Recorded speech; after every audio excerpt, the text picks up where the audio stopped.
Good evening, everyone. My name is Ravi Sharma, and once again, I'm here on my YouTube channel English with Ravi Sharma. जैसा कि आप देख सकते हैं कि today we are going to learn homonyms. आपने पिछले videos में देखा कि मैंने आपको कुछ 5 बेसिक वोकेबलरी के वर्ड्स कराए थे, फिर उसके बाद इडियम्स एंड फ्रेजेस कराए थे। आज एक बार फिर हम वोकेबलरी की एक नई टाइप की वोकेबलरी की शुरुआत करने जा रहे हैं और वो है होमोनिम्स। होमोनिम्स आप जानते ही हैं, शायद नहीं जानते होंगे तो अभी पता चल ही जाएगा। Homonyms are the words which can have same sound और स्पेलिंग बट डिफरेंट मीनिंग।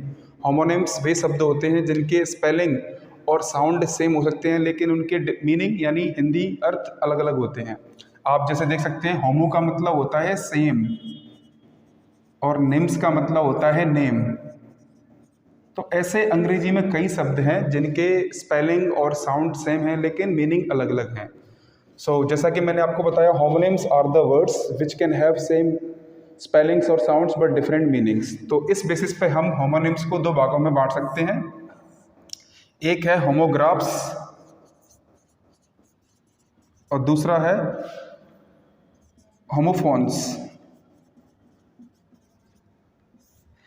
जैसा कि आप देख पा रहे हैं, होमोग्राफ्स, होमो का मतलब होता है सेम, ग्राफ्स का मतलब होता है जो राइटिंग से संबंधित हो। जैसे आपने एक बीमारी देखी होगी, डिस्ग्राफिया। डिस्ग्राफिया वो बीमारी होती है जब बच्चा, when a child is unable to write effectively, जब उसे लिखने में प्रॉब्लम आती है, लिखने का वो अच्छी तरह से इफेक्टिवली लिख नहीं पाता है, उसी को बोलते हैं डिस्ग्राफिया। तो आप समझ सकते हैं कि ग्राफ का मतलब है स्पेलिंग्स और लिखने से संबंधित है। तो होमोग्राफ्स वे शब्द होते हैं जिनके स्पेलिंग्स सेम होते हैं लेकिन उनके जो मीनिंग होते हैं वो कैसे होते हैं, अलग अलग होते हैं। मीनिंग होते हैं different. They can have same spellings but different meaning. यदि हम बात करेंगे होमोफोन्स की, तो होमोफोन्स, फोन्स का मतलब साउंड, होमो का मतलब सेम, जिनके साउंड सेम होंगे और मीनिंग अलग अलग होंगे उन्हें हम होमोफोन्स बोलते हैं। तो होमोफोन्स की बात की तो इनके साउंड तो होंगे सेम लेकिन जो मीनिंग होंगे वो होंगे डिफरेंट। यदि आप इनके ऊपर एग्जाम्पल की बात करेंगे तो मेरे पास, यदि हम होमोग्राफ्स की बात करेंगे तो एक एग्जाम्पल है एड्रेस। एड्रेस एड्रेस एक अपने आप में एक नाउन है। इसका मतलब होता है पता, रेसिडेंशियल प्लेस, जहाँ पर हम करस्पॉन्डेंस कर सकते हैं, जहाँ पर हम किसी को लेटर वगैरह भेज सकते हैं, उसी को बोलते हैं एड्रेस। मैं आपसे पूछता हूँ what is the address of your house, तो उसका मतलब पता, सेम स्पेलिंग। और एड्रेस एक वर्ब होती है, इसका मतलब होता है संबोधित करना। मैंने आपसे बोला prime minister Modi is addressing a huge rally, तो उसका मतलब हो गया संबोधित करना। तो इनको वर्ड्स को बोलते हैं हम होमोग्राफ्स। क्या बोलते हैं हम इनको? होमोग्राफ्स बोलते हैं। जैसे हम होमोफोन्स की बात करेंगे तो ऐसे वर्ड्स जिनके साउंड सेम होंगे उन्हें हम बोलते हैं होमोफोन्स। जैसे मेरे सामने एक एग्जाम्पल आ रहा है, टू, टू और टू। ये टू अपने आप में एक एडवर्ब होता है। इसका मतलब होता है भी, या ये नेगेटिव सेंस के लिए लगता है। जैसे मैं आपसे बोलता हूँ या अधिक, कोई चीज़ रिक्वायरमेंट से अधिक है। जैसे मैंने बोला इट इज़ टू हॉट, ये बहुत ज़्यादा गर्म है, तो नेगेटिव सेंस चला जाता है, तो अपने आप में एक एडवर्ब है, इसका मतलब होता है वी। ये टू आप जानते हो संख्या में 2 के लिए लगाते हैं टू। इन्हें हम न्यूमरल एडजेक्टिव्स की तरह यूज़ करते हैं, इन्हें एडजेक्टिव ऑफ नंबर भी कहते हैं। तो ये अपने आप में एक एडजेक्टिव है। और टू ये होता है प्रेपोजिशन, और इस टू का मतलब होता है, हिंदी में तो बोलते हैं को, लेकिन इसका प्रयोग करते हैं एक फिक्स्ड डेस्टिनेशन के लिए। फिक्स्ड डेस्टिनेशन की बात करेंगे, जैसे मैं आपसे बोलता हूँ I am going to Gwalior, तो उसके लिए लगाते हैं टू। तो इन वर्ड्स के साउंड सेम जा रहे हैं लेकिन मीनिंग अलग अलग हैं। इनकी स्पेलिंग सेम है लेकिन मीनिंग अलग अलग हैं। So homographs are the words which can have same spellings but different meaning, and homophones are the word which can have same sound but different meaning। और होमोनिम्स इन दोनों से मिलकर बनता है एक होमोनिम्स। एक होमोग्राफ भी हो सकता है और होमोफोन्स भी हो सकता है। तो ऐसे में कुछ वर्ड आपको बताने जा रहा हूँ।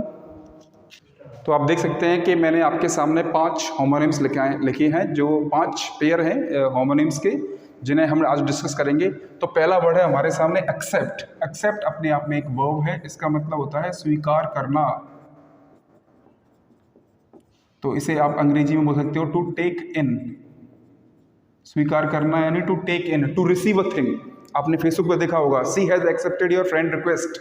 तो she has accepted your friend request का मतलब हो गया स्वीकार कर लिया। टू टेक इन, स्वीकार करना। एक्सेप्ट अपने आप में फंक्शन इसका प्रीपोजिशन है और इसका मतलब होता है सिवाय या के अलावा। इसको अंग्रेजी में बोलते हैं इन एडिशन टू, के अतिरिक्त, के अलावा। जैसे मैंने आपसे बोला except me everyone was present in the class yesterday, मुझे छोड़कर हर कोई व्यक्ति प्रेजेंट था क्लास में लास्ट टाइम, तो यस्टरडे यानी कल। और एक्सेप्ट मी, मैंने आपसे बोला इस क्लास में except me everybody is human being, तो आप ये कहोगे सर आप कौन हो, तो मैं कहूँगा यदि ये लोग ह्यूमन बीइंग है तो मैं सुपर ह्यूमन बीइंग हूँ, यदि ये मानव है तो मैं महापुरुष हूँ। तो एक्सेप्ट का मतलब हो गया सिवाय या के अलावा, इन एडिशन टू। अगला है हमारा एक्सपेक्ट। एक्सपेक्ट का मतलब होता है आशा करना, और ये आपको मालूम ही है, आप पढ़ ही सकते हैं। आशा करना तो ये वर्ब हुई, और इसका मतलब हो गया आशा करना यानी टू होप। यदि आप अच्छी मेहनत करोगे, अच्छी पढ़ाई करोगे, so you will expect a good result in the examination.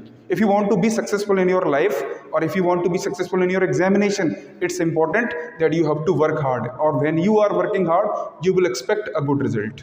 तो एक्सपेक्ट का मतलब हो गया आशा करना यानी टू होप। और अगला वर्ड है हमारा सस्पेक्ट। सस्पेक्ट का मतलब होता है संदेह करना यानी टू डाउट। आपने देखा होगा सीआईडी में एसीपी प्रद्युम्न, दया कुछ तो गड़बड़ है, सो ही ऑलवेज सस्पेक्ट्स। सस्पेक्ट्स का मतलब हो गया टू डाउट यानी संदेह करना, फंक्शन में एक वर्ब है। अगले वर्ड पर आते हैं एवर्स। एवर्स का मतलब होता है ये एक एडजेक्टिव है, इसके बाद प्रीपोजिशन टू का प्रयोग किया जाता है, और इस एवर्स का मतलब होता है नापसंद करना यानी to have strong dislike for something. किसी चीज़ के प्रति घृणा होना, तो किसी चीज़ के प्रति घृणा होना या नापसंदगी होना, तो एवर्स का मतलब हो गया वैसे नापसंदगी होना यानी नापसंद करना किसी चीज़ को। और एडवर्स भी अपने आप में एक एडजेक्टिव है, और इसका मतलब होता है, एडवर्स का मतलब होता है अनफेवरेबल यानी विपरीत परिस्थितियां होना। विपरीत यानी अनफेवरेबल। जैसे में आप बोलोगे sir I am facing adverse situation nowadays, I am facing adverse situation nowadays. Adverse अपने आप में एडजेक्टिव विपरीत परिस्थितियों के लिए लगाते हैं, अनफेवरेबल। यदि आपको सेंटेंस में बनाना होगा तो इसको लिए भी हम बाद में प्रीपोजिशन टू का ही प्रयोग करते हैं। अगला वर्ड है हमारा अडॉप्ट। अडेप्ट और अडॉप्ट, केवल इसमें ए, ई और ओ का फर्क है। अडॉप्ट अपने आप में एक वर्ब है, इसका मतलब होता है अनुकूल बनाना, और आपको ध्यान देना है इसका प्रयोग सेंटेंस में अडॉप्ट के बाद यानी इस वर्ब के बाद आपको आएगा रिफ्लेक्सिव प्रोनाउन।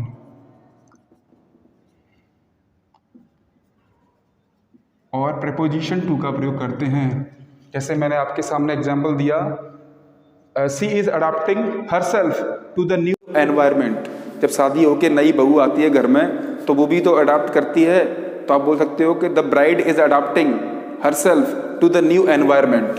और अगला वर्ड है हमारा अडेप्ट, ये एडजेक्टिव है, इसका मतलब होता है निपुण, स्किल्ड, किसी काम में स्किल्ड होना, किसी काम में एक्सपर्ट होना। जैसे मैं अपने आप के लिए बोल सकता हूँ, वैसे बोलना नहीं चाहिए, I am adapt in teaching English, वो तो आप ही लोग डिसाइड करोगे। जैसे आपने एक एग्जाम्पल दिया, somebody is adept in horse riding, sir वो लड़का हॉर्स राइडिंग में बड़ा निपुण है, so he is adept in horse riding. अगला वर्ड है हमारा अडॉप्ट, वर्ब गोद लेना या अपनाना। जब एक दंपत्ति के एक लंबे समय तक कोई बच्चा नहीं होगा तो they will decide to adopt a baby. और इसी तरह से एक और एग्जाम्पल अपनाने के लिए, sir he is adopting unfair means in the examination, sir वो एग्जामिनेशन में गलत तरीके अपना रहा है, तो उसके लिए भी अडॉप्ट लगाते हैं, वर्ब है गोद लेना यानी अपनाना। अगला वर्ड है हमारा एडवाइस, नाउन है, सलाह, सजेशन जिसे बोल सकते हो। Sir I need advice in this matter, आप बोल सकते हो, तो उस समय नाउन का प्रयोग हुआ। एडवाइस मतलब सलाह, और एडवाइस का मतलब होता है सलाह देना। Doctor advised the patient to rest for a few days, तो एडवाइज वर्ब वहाँ पर है, सलाह देना हुआ, टू गिव सजेशन। तो इस तरह से हमने 5 आज होमोनिम्स कवर कराने की कोशिश की है, जिनको आप घर पे अच्छी तरीके से रिवीजन करना, आप इन्हें याद करने की कोशिश करना। फिर भी कोई दिक्कत आती है तो आप मुझे कमेंट बॉक्स में बताना, जिससे हम अगली बार उन दिक्कतों को दूर कर सकें। Thank you very much for watching the video. अच्छा लगा हो तो आप इसे लाइक सब्सक्राइब जरूर करें। Thank you very much, wish you all the best, good luck.